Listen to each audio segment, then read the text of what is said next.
It was Halloween night last year.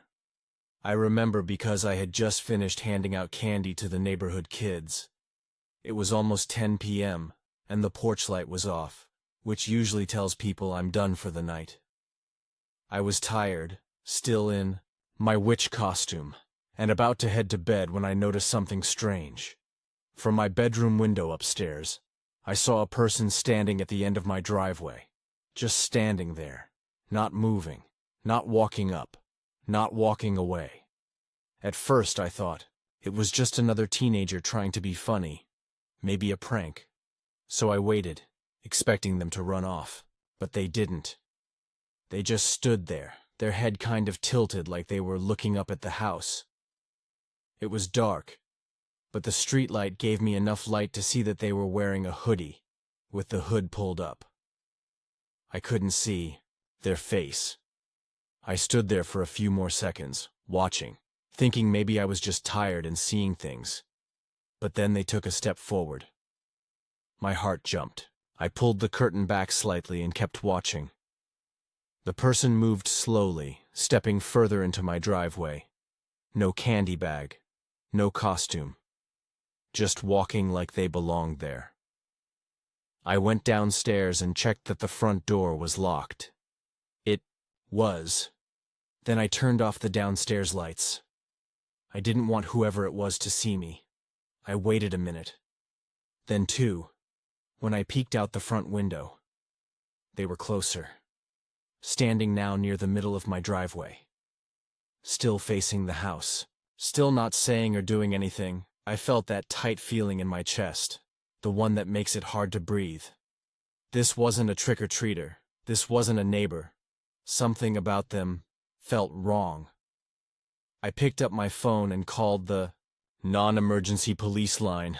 "Someone's standing in my driveway," I whispered, watching from behind the curtain. "They've been out there for at least 10 minutes. They're not ringing the doorbell, just standing."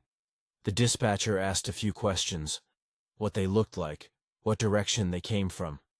I didn't have many answers. Then she asked, "Are they still there now?" I looked again. They were gone. I blinked. Looked up and down the driveway. Nothing. The dispatcher told me to stay inside and call back if anything else happened. I thanked her and hung up. For a moment I felt silly. Maybe they had just wandered off and I overreacted.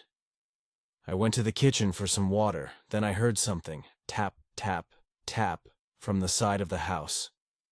The window near the laundry room. I froze. That window doesn't face the street. You'd have to walk around the side of the house, through the grass and bushes to get to it. Nobody would be there unless they meant to be. I stepped quietly over and peeked through the curtain. I couldn't see a face, but I saw a shadow moving. Just outside, that was enough. I went upstairs, locked myself in my bedroom, and called 911. This time, I didn't whisper. "There's someone outside my house," I said. "They were in my driveway, now they're walking around the side." They tapped on my window. The operator stayed on the line with me until 2 officers showed up about 15 minutes later. They walked around my house with flashlights. I watched from the upstairs window. They didn't find anyone. No footprints, no broken bushes, nothing. They were kind, but I could tell they didn't really believe anything had happened. "You probably just scared off a kid playing a prank," one of them said. "It is Halloween."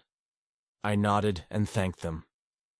After they left, I triple-checked the locks and turned on every outdoor light. I didn't sleep much that night. The next morning, I went outside to look around myself.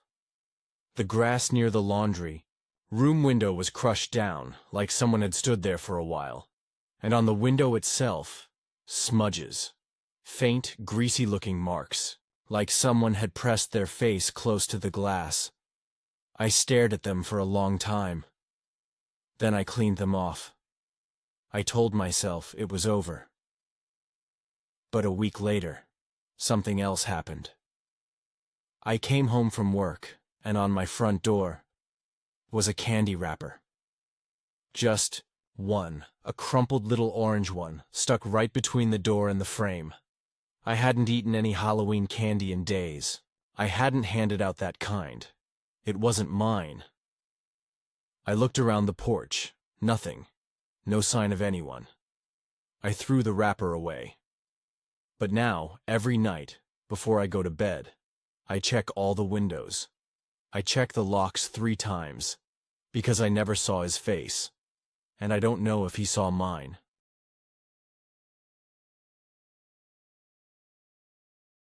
I was staying at a cheap motel off Route 63. You know the kind.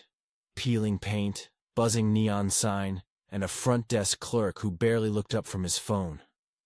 I was driving back from a work conference, too tired to finish the last 3 hours. Home. It was late October, cold, drizzling, and my eyelids were getting heavy, so I pulled in. I got room 108. Right next to the ice machine. Not ideal, but I didn't care. I just wanted a hot shower and 6 hours of sleep. The room smelled faintly of mildew and old carpet cleaner. There was a water stain on the ceiling and a crooked painting of some flowers above the bed.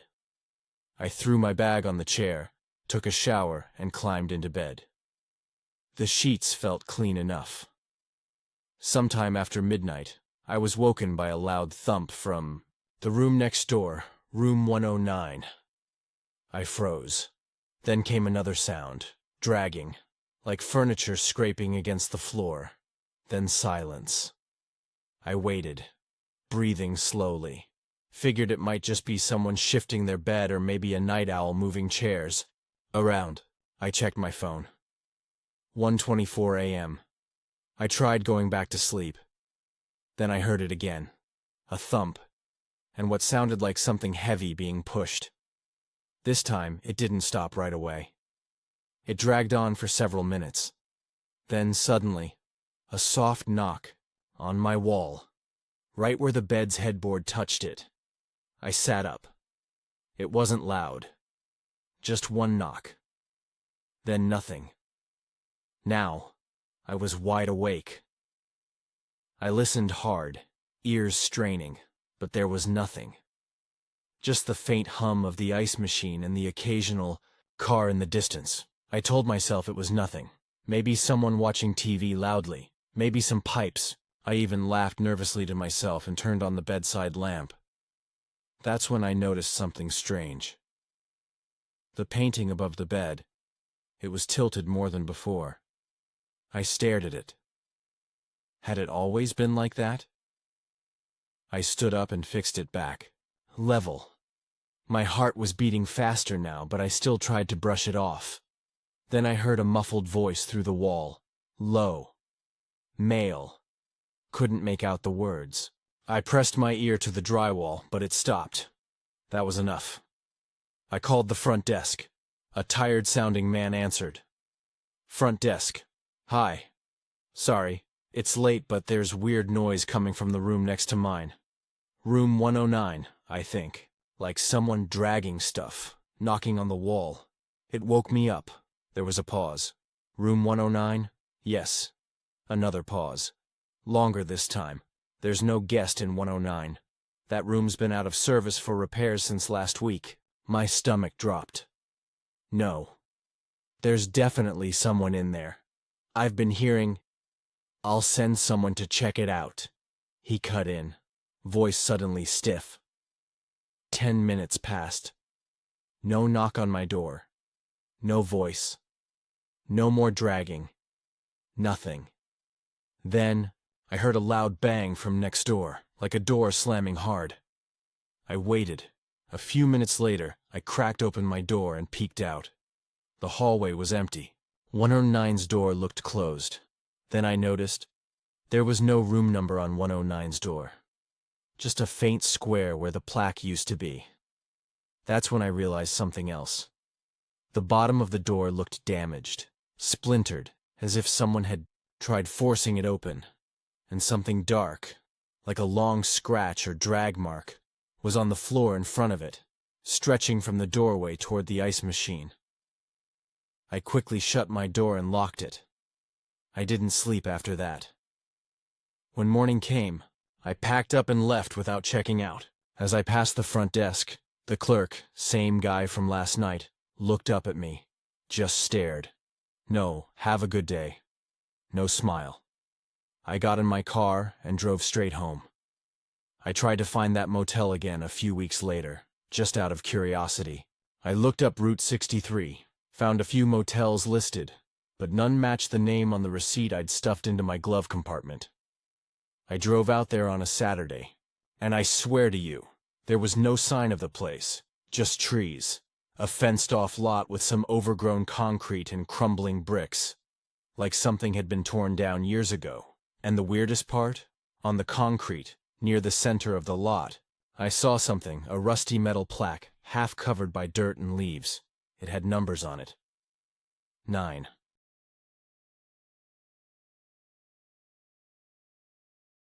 I used to live in a small town where everyone knew each other. The kind of place where you could leave your doors unlocked and feel safe. But one night, on Halloween, everything felt wrong. I was about 19 then, and I had just finished a late shift at a local diner. It was about 11 p.m., and the streets were mostly empty. I decided to walk home. It was only a few blocks away, and the fresh air felt nice after being inside all evening. The neighborhood was quiet. The leaves were falling, and the streetlights flickered softly above the cracked sidewalks. I had my phone with me, but I didn't want to look at it. I just wanted to enjoy the walk. As I passed the last few houses, I noticed a man standing on the corner. He was wearing a dark jacket and a baseball cap pulled low over his face. I don't know why, but something about him felt off. He didn't move, just stood there, staring down the empty street. I glanced away and kept walking, trying to stay calm. When I got closer, I heard him say my name. My heart jumped. He said it again, quieter this time. I stopped and turned around. He was still standing there, but now his head was tilted like he was looking right at me. I asked, "Can I help you?" He didn't answer. Instead, he took a step toward me. I felt my breath catch in my throat. I wasn't sure if I should run or keep talking. "Hey," I said, louder now. "I don't know who you are, but leave me alone." He didn't say anything. He just kept coming. I started walking faster, but he matched my pace. Then, out of nowhere, he pulled something out of his pocket. A small knife. Not big, but sharp enough to scare me. I froze. He didn't threaten me directly, but I could see the edge glinting in the streetlight. My mind raced. What should I do? I pretended to look behind me like I was calling for help. "Someone's coming," I said, voice shaking. He stopped. I took that moment to run as fast as I could. I don't know how long I ran, but I didn't stop until I was safely inside my house. I locked the door behind me and called 911. The police came quickly and searched the neighborhood, but they didn't find him. The officers told me to be careful and offered to escort me home if I worked late again. I thanked them, but said I'd probably just avoid walking alone at night from now on. That Halloween changed how I felt about my town. The place that had always felt safe suddenly didn't. I kept thinking about the man. Why was he there? Why did he know my name? The police never found out. And every time I walked home late after that, I felt like someone was watching me, even in broad daylight.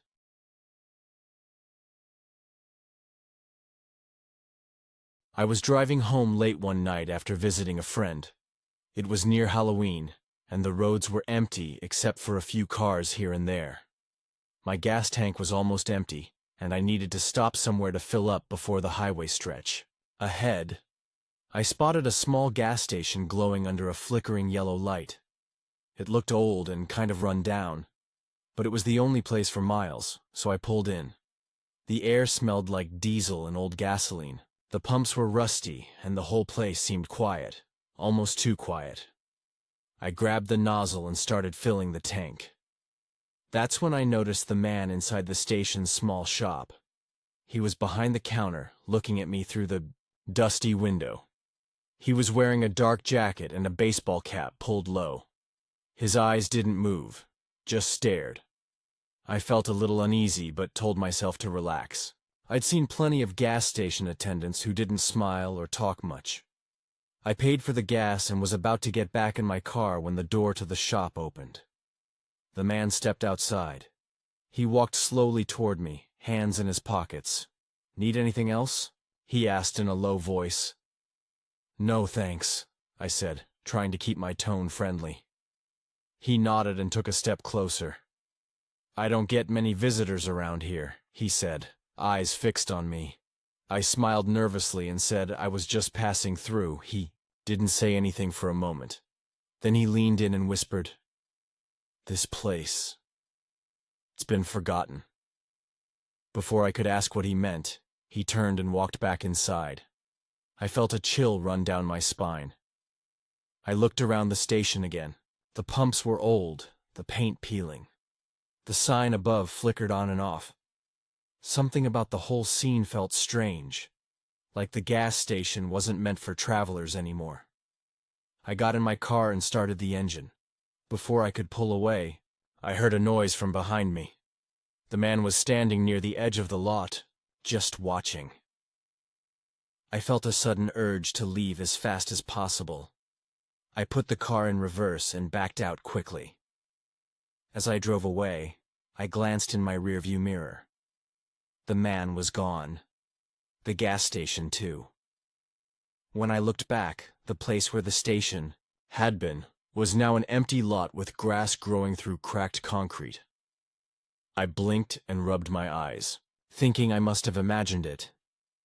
But I still had the receipt for the gas, and the smell of gasoline lingered on my clothes. I never stopped at that gas station again. But sometimes when I'm driving late at night, I wonder, was that place real? Or was it something else? Forgotten like the man said.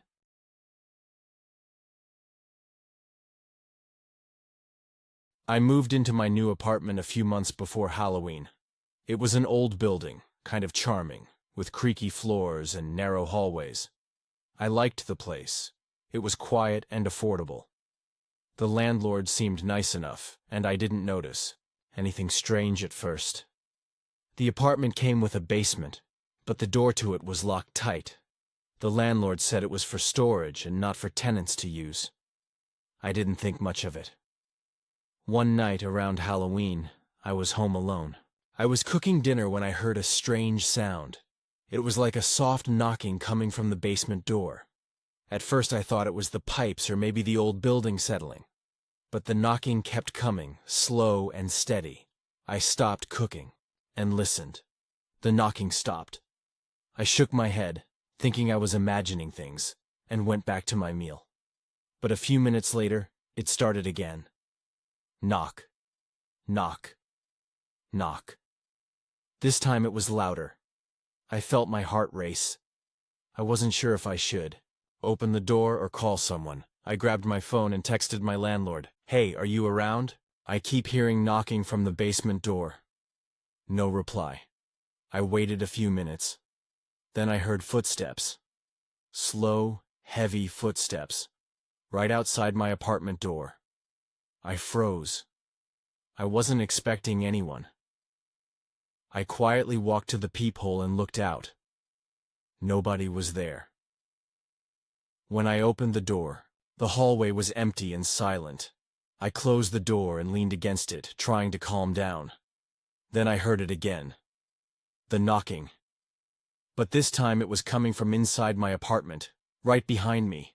I spun around. No one was there. Just the basement door.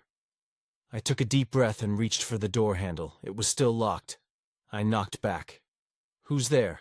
I asked, my voice shaking. No answer. I decided to call a friend to come over just in case. While I waited, the knocking stopped. But then I heard something else. A faint whisper, barely audible, like someone breathing. It seemed to be coming from Under the door, I pressed my ear against the wood. The whisper stopped. I backed away slowly. When my friend arrived, I told her everything. She helped me check the basement door and the whole apartment. We didn't find anything unusual. But the knocking came back that night, and every night after. Sometimes it was soft. Sometimes it was loud enough to wake me. No matter what I did, I couldn't stop it. I told the landlord again. He said he'd send someone to check, but the knocking never stopped. I moved out 2 weeks later. I never found out what was behind that locked basement door, or who, or what, was knocking. Sometimes, I wonder if it was trying to tell me something. And sometimes, when I'm alone in a quiet room, I swear I still hear the knocking.